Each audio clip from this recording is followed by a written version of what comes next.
ஆண்டவரும் இரட்சகருமாக இயேசு கிறிஸ்துவின் இனிய நாமத்தில் உங்கள் யாவருக்கும் அன்பின் வாழ்த்துக்களை தெரிவித்துக் கொள்கிறேன். அருமையான தேவ பிள்ளைகளே, புதிய நாள் புதிய நம்பிக்கை, new day new hope daily devotion மூலமாய் இந்த நாளில் கூட உங்களை சந்திப்பதில் நான் மிகுந்த மகிழ்ச்சி அடைகிறேன். அல்லேலூயா.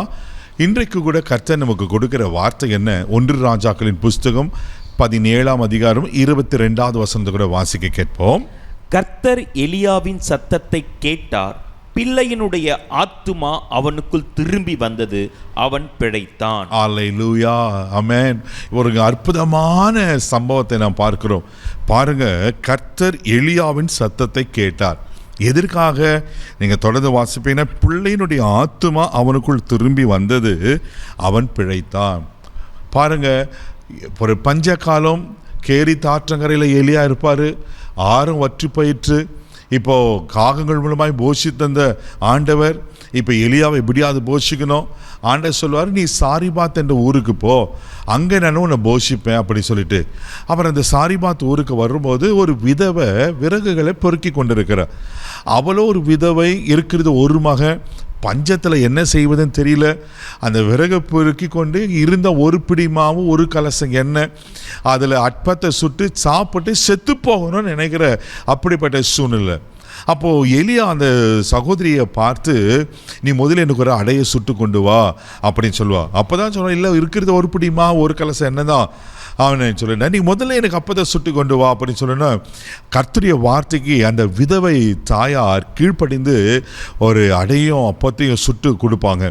தேவப்பிள்ளையில் அங்கே நடக்கிற ஒரு பெரிய காரியம் என்னென்னா, பஞ்ச காலம் தீர்கிற மட்டும் எண்ணெயும் குறையிலையா, மாவும் குறையிலையா, அவ்வளோ அழகாக ஆண்டவர் வர்த்திக்க பண்ணிகிட்டே இருக்கிறார்.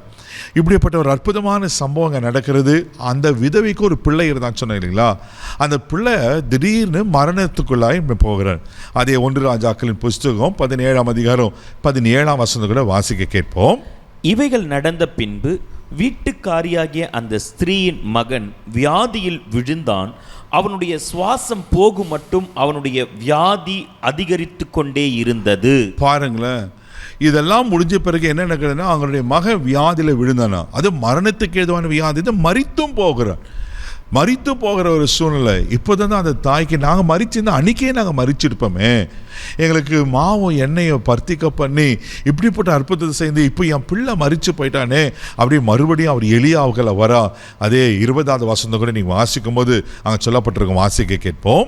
என் தேவனாகிய கர்த்தாவே, நான் தங்கியிருக்க இடம் கொடுத்த இந்த விதவியின் மகன் சாக பண்ணினதினால் அவளுக்கு துக்கத்தை வரவித்தீரோ என்று கர்த்தரை நோக்கி கூப்பிட்டு. பாருங்க, இங்க எலியாக்களை வந்து இந்த காரியத்தை சொன்ன உடனே எலியாவில் தாங்கிக் கொள்ள முடியல. அப்பதான் கேட்கிற, என் தேவனாகிய கர்த்தாவே, எனக்கு தங்க எழுத கொடுத்தா, அப்பத்தை கொடுத்தா, இவளுக்கு துக்கத்தை வருவித்திருடோ அப்படின்னு சொல்லி அவன் பிள்ளையின் மகன் முகக்குப்புற விழுந்து அவனுக்காக ஜெபிப்பான். அவன் ஆத்துமா திரும்பி வந்தது, அந்த பிள்ளையின் ஆத்துமா திரும்பி வந்தது, அவன் பிழைத்தான் என்று சொல்லப்பட்டிருக்கு. தெய்வ பிள்ளையில ஒருவேளை உங்களுடைய வாழ்க்கையில் கூட எதை இழந்து போயிருக்கிறீங்க, எது மரணத்துக்கு ஏதுவான காரியம் போல இருக்கு, எது செத்து போனது போல இருக்கு, இன்றைக்கு கர்த்தருடைய வார்த்தை உங்களுக்கு நேராக வருகிறது. அவன் ஆத்துமா அவனுக்குள்ள திரும்பி வந்து அவன் பிழைத்தது போல கர்த்தர் உங்களுக்கென்று வைத்த நன்மைகள், ஆசீர்வாதங்கள், உயர்வுகள் தெய்வ பிள்ளைகள் திரும்ப வரும். நீங்கள் எதை இழந்து போனீங்களோ அதை திரும்ப பெற்றுக்கொள்வீங்க. எது செத்து போனது போல இருக்கு, எந்த நன்மை ஒரு சரீர பிரகாரமான வியாதியில் நீங்கள் காணப்படுங்களா, இன்றைக்கு கர்த்தருடைய வார்த்தை வருகிறது, நீங்கள் பிழைப்பீர்கள், நீங்கள் சாக மாட்டீர்கள், உங்கள் நன்மை சாகாது, உங்கள் ஆசீர்வாதம் சாகாது, நீங்கள் எதிர்பார்த்திருக்கிற முடிவுகள் சாகாது. கர்த்தர் அதை பிழைக்க பண்ண உண்மையில் இருக்கிறார். நிச்சயமா அன்னைக்கு சாரிபாத் விதவியனுடைய அந்த பிள்ளைக்கு கர்த்தர் ஜீவனை கொடுத்து பிழைக்க வைப்பாரா, உங்களை கைவிட்டுவாரா? ஒரு நாள் உங்களை கைவிட மாட்டார். நிச்சயமாக அற்புதங்களை செய்வார். இதை நம்புங்க தேவப்பிள்ளையில். கண்களபடி நம்ம செபிக்கலாம். அன்பு தகப்பனே, உமக்கு நன்றி சொல்லி நம்ம துதிக்கிறோம், ஸ்தோத்திரப்பா. செத்து போன பிள்ளைய அன்றே திரும்ப பிழைக்க பண்ணுவீங்கன்னா, யாருக்கு என்னென்ன நன்மைகள், ஆசீர்வாதங்கள், எதிர்பார்த்த காரியங்கள், ஐயோ கை கூட வரவில்லையே, அது இருக்கிற இடம் தெரியலையே, அது செத்து போனது போல இருக்குன்னு நினச்சி கொண்டு இருப்பாங்க. இன்றைக்கு ஒரு அற்புதம் செய்யுங்கப்பா, அது பிழைக்கட்டும். ஆண்டவரே, நன்மை உண்டாகட்டுங்கப்பா. ஆண்டவரே, முற்றுப்புள்ளி வைக்கப்பட்டுகளை கமாவா மாற்றி கண்டினியூ பண்ணுங்க ஆண்டவரே. அந்த நன்மை ஆசீர்வாதம் வருவதாக ஜெபிக்கிறோம். இந்த நாள் முழுதும் கரம் பிடித்து நடத்துங்க. தெய்வீக பாதுகாப்புக்கு ஒப்பு கொடுக்கிறேன். இயேசுவின் மூலம் ஜெபம் கேளும் பிதாவே, ஆமென். நீங்கள் சாக மாட்டீங்க, பிழைப்பீங்க. தைரியமாக போங்க. God bless you.